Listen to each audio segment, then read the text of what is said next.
purpose in life, your purpose, if you're destined to be a teacher, or if you're destined to be an engineer, and you keep saying, I really don't like to do this, and you try to slide away and do something else, but it keeps pulling you back. For some odd reason, someone's always asking you for a project, and you're like, I don't even like doing this, but they're contacting me over and over. That's your purpose tapping you on the shoulder saying, hey, there's more that you need to do.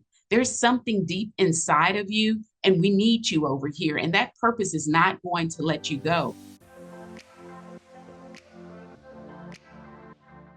Welcome to Holistic Healing Podcast. I'm your host, Luam, and today I have Dr. Nicole with me. She is a motivational speaker, author, and leadership coach who focuses on burnout recovery, reigniting passion, and living with purpose. Welcome to the show, Dr. Nicole. Why, thank you. Thank you so much for the opportunity. I'm so excited to be here. Glad to have you on.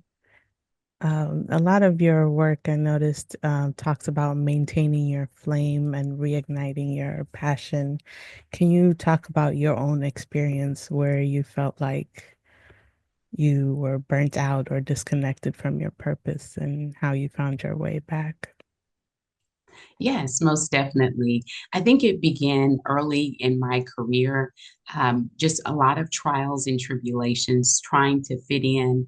When we're younger, we have all this excitement and enthusiasm for life. But then we transition into being a teenager and going to high school, college, and then we get married and we end up in the adult world. And once we're there, we're still trying to fit in. And at work, we have values and integrity and morals, but the world wants you to compromise those things. And for me, that was the aha moment, or my light bulb came on, that I'm going to maintain my flame. Even though it may not be popular, my beliefs, or if I want to stand up for individuals that don't have a voice, I'm not going to go along with what the world wants me to go along with. I'm going to stand up for what's right. And with that, it just made me believe, Nicole, it's important to maintain your flame despite what you're going through.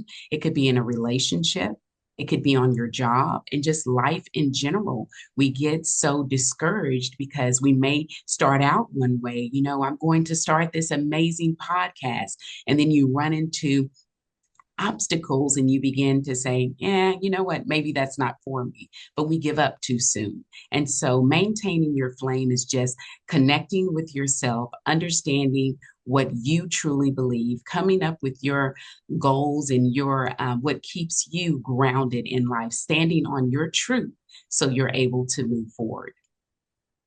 Hmm. So, like, burnout is somewhat misunderstood. Some people think it's just, they're just tired, but I think it's deeper than that. Can you define what it really means to be burnt out? Burnout is what used to excite you at one time in life, or whatever in your relationship. You get so discouraged in that relationship. You're like, I've tried this, it's not working. But a lot of people are so quick in life to throw things away without even pursuing it or giving it 110%. Because, you look at life now, many years ago, even with our workplace, there was less turnover. There was more loyalty. People were concerned about each other in the workplace. And then you think about also in relationships, there would be times where people would be willing to go through the ups and the downs, the good and the bad. But we have so much influence now. Social media is telling us, if you don't like it, check out. If you don't like it, go do this and care about yourself. And so it's great to have self-love. I'm not saying that it's so important to love yourself first, because if you don't love yourself, you're not going to be able to love others. But you have to have the stick to itiveness. You have to be able to be committed to say, you know what, I'm going to hang in here. We're going to get help. We're going to support each other, and we're going to come out better on the other side. So when you get burned out, it doesn't necessarily mean that you need to give up on life. You just need to step us away, take a step back, do some internal work, figure out what is going wrong at that point in your life, and try to identify the tools and the resources to reignite your excitement and your flame in life so that you can have the life that you deserve and you desire. Some people don't realize they're burnt out until it's too late. What do you feel like are some early signs that can signal to them to start working on it? Well, when you just don't have that desire anymore, or you're not excited about that situation, your job, you once wanted to get up, you were the first person there, or you had this excitement for work that, I have all these great ideas, but you may encounter a supervisor or a colleague that is like, they're not going to like that idea, or no, you probably shouldn't think about it. And so when you have encountered those individuals, you just need to reassess your situation. And so once you see that, wait, I don't enjoy work anymore, or I'm not excited about work anymore, or I'm not truly enjoying where I am at this point in my life, then you need to take a step back and say, you know what, there was a time that I did enjoy this. And let me figure out what I enjoyed and how I can get back to that point, and you can come back better and stronger. There are 8 strategies that I utilize with individuals when I'm working with them on maintaining their flame for life. And the first one is the letter M. It's all about your mindset. Your mindset is essential. And I'm not saying just get up every morning, write down a positive affirmation, and then go on about your day. That's not what I'm saying. I'm saying shift your mindset.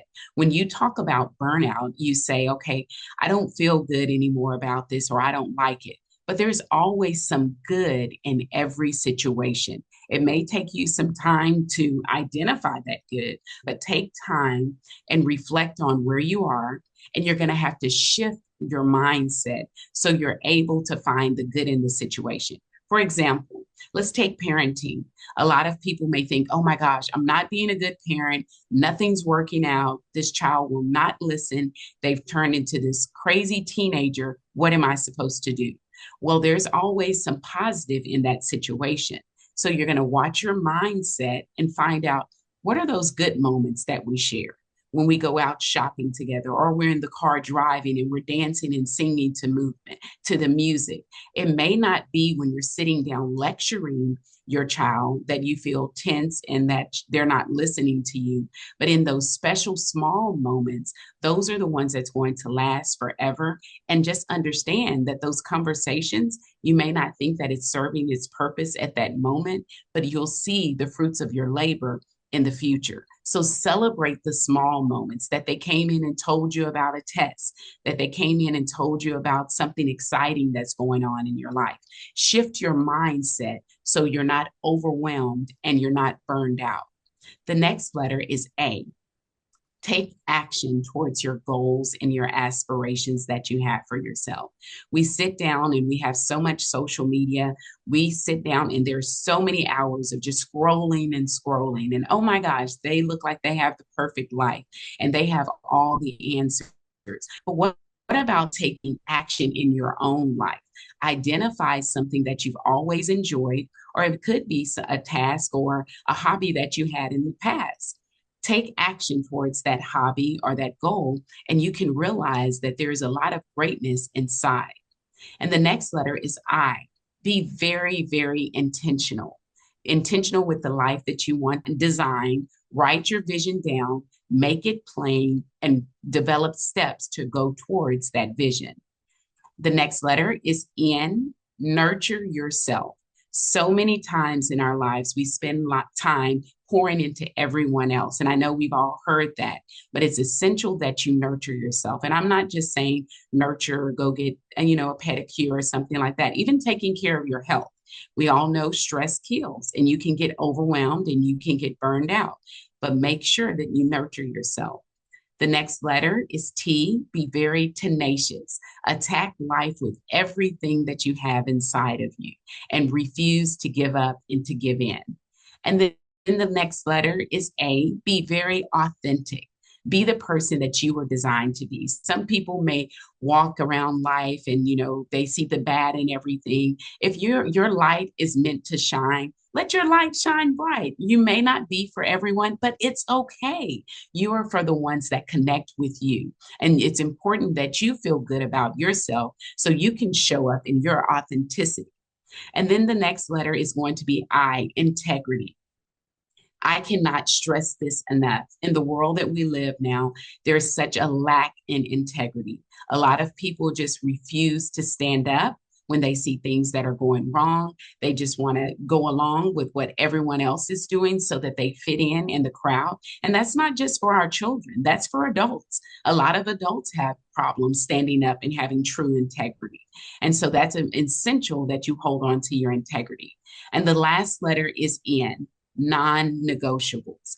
Come up with your non negotiables, what works for you. Draw that line in the sand. I'm not saying you shouldn't be flexible, but you have to identify what works for you so that you can have the life that you deserve. From what you've explained about burnout, it could be kind of elusive when some of the signs. So, how do you separate between burnout and you're not walking in your purpose or doing what you're supposed to do? That Because some purpose of is it, going to, yeah, it seems a yes, little elusive because they can yeah. kind of seem similar. Oh, yes, yes, I get it. The burnout, I mean, burnout comes and goes. We're all going to experience burnout at some times. You can be, I remember when I was a first time mom, it was very difficult. And then I had my last two are about a couple of months apart, 18 months apart. And so I had a 5 year old, then I had my son and his sister. And I, at times, would get burnout because you have a toddler walking around, you have a baby that needs a bottle, and another one that needs your attention. So sometimes you're like, oh my gosh, this is just way too much. I need a break. I'm burning out here. I'll take a time out. But that purpose and that passion, that's gonna tug on you. It's not gonna let you go. It's a calling on your life that in deep inside, you know, I'm supposed to be helping someone. I'm supposed to be doing that. But the burnout you can recover from and you can come back stronger and better. As a mother, when I had burnout, I took a little bit of time for myself and I came back and I was ready to play with those babies. And I understood the greatness they had inside of me, and they motivated me and kept me going. But purpose in life, your purpose, if you're destined to be a teacher, or if you're destined to be an engineer, and you keep saying, you know, I really don't like to do this, and you try to slide away and do something else, but it keeps pulling you back. For some odd reason, someone's always asking you for a project, and you're like, I don't even like doing this, but they're contacting me over and over. That's your purpose, tapping you on the shoulder, saying, hey, there's more that you need to do. There's something deep inside of you, and we need you over here. And that purpose is not going to let you go. And once you identify your purpose inside and you couple that with that tenacity that we talked about, you are just destined for greatness. So sometimes take a look at those things that you continue. If someone's saying, we're having an event and you know we need a speaker, we would love for you to come, and then a couple of weeks later a teacher reaches out, you know, I have students that could really learn from you, and you might want to take notice, you know, they're always contacting me for some reason. There is something on the inside, and investigate that and pursue it, and you will be better off in the long run. Have you encountered people in your coaching sessions that feel like they can't find their purpose or don't know what their purpose is? How do they begin to take steps towards finding what that is? Yes, most definitely. In the sessions, a lot of people will come out and they'll just say they think it's just burnout. You know, I'm just tired of teaching. I have the curriculum, I have the parents, I have all the things that are just pulling me down. And so, what we do is we begin to unpack that. Is this something? Let's number one, think about the way you're looking at this situation. Is this truly something that you cannot improve upon? Or is this truly something that's weighing on you, that's stressing you out, that's affecting you and your health? Or is this something that you may be going through just a period where you're uncomfortable or you're not liking the situation, but you see every day when you walk into that building, your eyes light up when you see those babies, or your eyes light up when you get in front of the classroom. We have to understand that, you know, like you say, it could be very difficult to find the differences, but what we do is we go back. And it's important that you go back to the beginning to reignite what kept you excited about this in the first place. And once we reignite that flame, the ideas and the passion continues to flow out of the individuals. Oh my gosh, yes, I do remember my first day teaching. That was so much fun. And oh, I do remember my first field trip. And once you go back and you recall those memories, it's not all bad. But sometimes we allow the current situation that we're in, that even though we're going through a tough time, sometimes we allow those tough times to be magnified, that we forget the great moments that exist. And we have to understand, unfortunately, in the world that we live in, everyone thinks it's a microwave society, and everyone thinks, based on social media and all of that, everything's supposed to be perfect. That's so far from the truth. You're supposed to have good and bad times. There are going to be seasons in your life. Every season is not going to have a sunshine. And so I think that's the most important part when working with the clients. Because if you think about the weather, I'm here in Texas. Right now, we're having the worst storm ever. It's thundering and lightning and flooding. Will it be this way all the time? No, it will pass. And so, if people would understand, when you're in your situation in life, you have to look at it realistically, and you have to sit down in that situation and know this is temporary. It hurts. It's uncomfortable. I don't like it. I'm ready for it to pass. But I recall and I go back and I think about the moments when I was just having so much fun in life and I was just enjoying every moment. Those moments will return, but there are always going to be seasons in your life. And so that's something that I try to remind people of, is that this is just a season. Don't allow it to get you distracted so that you cannot see the good that's ahead of you. I know you coach a lot of leaders. What do you feel like are leadership qualities that everyone should cultivate, even if they aren't leaders? I think we're all a leader deep on the inside. There's someone that's always looking up to you. There's some knowledge that you can always impart on someone else. The characteristics, I would say, number one above all is the ability to have strong relationships. People do not care. You can go to all the schools in the world, have all the information, but if you cannot connect with me on a personal level, if you do not care if I show up for work or not, if you do not care about the things that are important to me in my life, that's going to hinder our ability to connect and to work together. So, being a strong person that's good at relationships is important. Making sure that you're knowledgeable, that you have the intelligence to lead, that you're visionary. You have a vision that everyone can buy into, and you can champion that vision. An advocate. You're an advocate for your company or your position. Most importantly, an advocate for your employees. You have to be an individual that's going to see the good in them, to cheer them on, and to be able to take a team approach when working on different situations. So it's important. And of course, there are so many other qualities, but you must know the content or the area that you're leading. You must be visionary, must be very strong at relationships, but most importantly, you have to be resilient. Because again, as a leader, you're going to go through seasons. And when you go through those seasons of burnout, you have to be able to reignite your flame and not only keep yourself inspired, but the ones, everyone around you as well. What do you believe is an essential internal shift someone has to make in order to lead others well? To lead others well, you have to have an internal shift where you know you recall what you needed in a strong leader. So when you reflect back on the leader inside of you and you see that this is not going well with your team or your staff, and you feel the things that we've all had all types of leaders.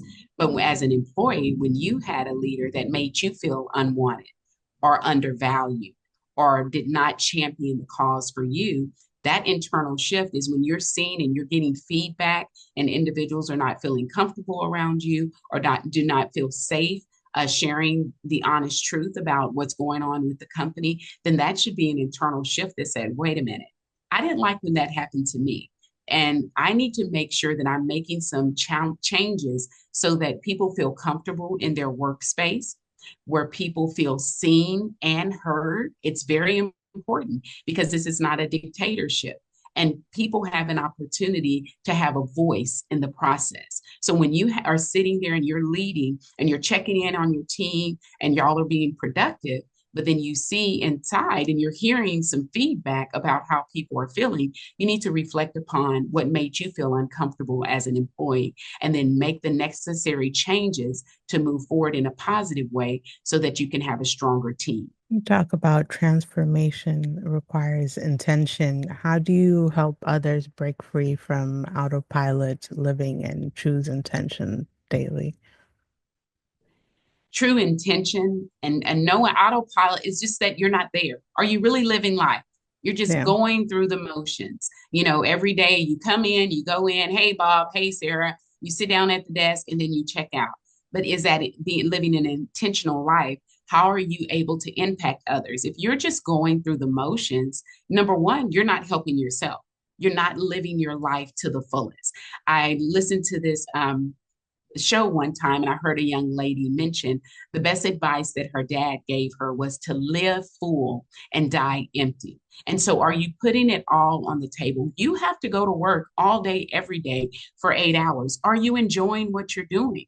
If you're not enjoying your job and you're not excited about what you're doing and you're just coming in and you can do the work with your eyes closed, you're not being intentional and you're not truly impacting others around you and you're not enjoying your experience. Life is meant to be enjoyed. And yes, you're going to have those seasons of ups and down. But when you're sitting there and you know that you don't have that intention, you don't have that passion, that excitement, then that's when you need to take a look at everything and say, how do I need to look at this situation? What type of internal shift do I need to make so that I can enjoy my job again? That may mean going to different classes, doing some professional development, or personally doing some personal work because maybe your private life or your personal life is starting to hinder your performance on your job. Getting that in order so you can show up more authentic and excited about the work that you have to do. But taking your situations, being honest about the situation that you're dealing with, and taking the necessary steps to make those changes is very important. What are some daily habits that you have that helps you keep grounded and keep the flame going? Well, my daily habits, I'm a little different than most. Yes, I'm high energy all day, every day. I've been this way since God placed me on this earth. But my first thing is my holy word, my holy Bible, and Jesus Christ. That's the light that shines inside of me. A lot of people always says, where does all this energy and excitement come by? I mean, you're 50 now. You should be kind of turning it down now. But I'm just at the point that I'm turning it up because it's internal. And my excitement and my joy for life does not come from the world. It does not come from the individuals that are around me and their thoughts about me, but it comes from the inside. And I think I always make this analogy. It's just like your cell phone. A lot of us in this world, we cannot live without our cell phone. And if it's on 2 or 3%, we're tearing up the house to find that charger. I can't miss a call. I can't miss a message. But for me is my holy word. If I'm not connected to God, then I can't survive. My charge is low. And so I can't give out as the best that I have that's inside of me because I'm not charged to the right source. And so instead of just getting that weekly charge, I try to connect with him every day. And that gives me the energy and the excitement I need. And outside of Jesus Christ, for me, is my babies. I have three amazing children. I'm very blessed. A lot of our children in the world being in education, I've seen they go through so many things. But I have two girls and a boy, and they keep my flame reignited all the time. I get so emotional when I talk about them because they are so amazing. They're care for me and encouraging, and they just lead amazing lives. And believe it or not, you can learn so much from your children. And now that they're all adults, I look at them and there's so many characteristics that I admire in my babies because they have been they've grown up to be some amazing individuals. And so it's my religion, which is my relationship with God, and my children is what keeps me going. Yeah, everybody has their own routine and habits, so it's always Yeah. good to find out everyone's opinion on what gets them going. Mhm.